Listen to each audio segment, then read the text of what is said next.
আল্লাহর নবীর এক সাহাবী মাঈস ইবনে মালিক রাদিয়াল্লাহু তাআলা আনহু তিনি জিনা করেছে। রাসূল সাল্লাল্লাহু আলাইহি ওয়াসাল্লামের দরবারে হাজির হইলেন। বললেন, ইয়া রাসূলুল্লাহ, কদ জানাইতু, আমি জিনা করে ফেলেছি। ফালতাফাতা, নবী করিম সাল্লাল্লাহু আলাইহি ওয়াসাল্লাম চেহারা ঘুরায় নিছে। আবার ওই দিকে ফিরা মাঈস ইবনে মালিক রাসূলকে বলতেছে যে, ইয়া রাসূলুল্লাহ, আমি জিনা করে ফেলেছি।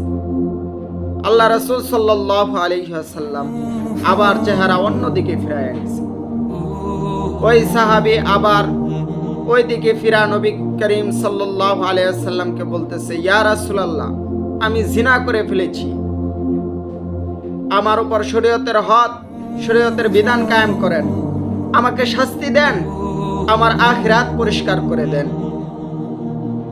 যখন এই কথা বলছে, নবী করিম সাল্লাল্লাহু আলাইহি ওয়াসাল্লাম সাহাবায়ে কেরামদেরকে বললেন যে, যাও তোমরা খোঁজ নাও। সাহাবায়ে কেরাম রাদিয়াল্লাহু তাআলা আনহু তারা খোঁজ নিয়ে দেখলেন ঘটনা সত্যি। আল্লাহ রাসূল সাল্লাল্লাহু আলাইহি ওয়াসাল্লাম বললেন, যাও গর্ত খনন করো। গর্ত খনন করা হলো। ওই সাহাবীকে গর্তের মধ্যে কোমর পর্যন্ত দাঁড় করাইয়া সাহাবীদেরকে হুকুম করলেন রাসূলুল্লাহ সাল্লাল্লাহু আলাইহি ওয়াসাল্লাম যে একে পাথর মেরে হত্যা করো।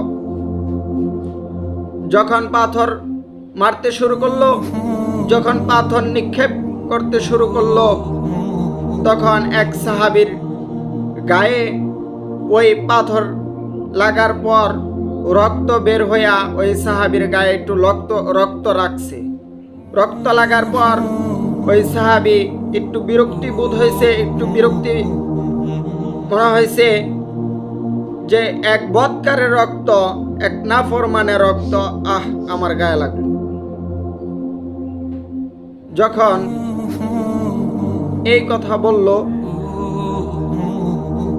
তখন নবী করিম সাল্লাল্লাহু আলাইহি ওয়াসাল্লাম তিনি বললেন যে, এই সাহাবী এমন তওবা করছে যে তার তওবা যদি পৃথিবীর সমস্ত নাফরমানের গুনার মোকাবেলায় যদি বন্টন করে দেওয়া হয়, তাহলে সমস্ত নাফরমানদের গুনাহ মাফ হয়ে যাবে।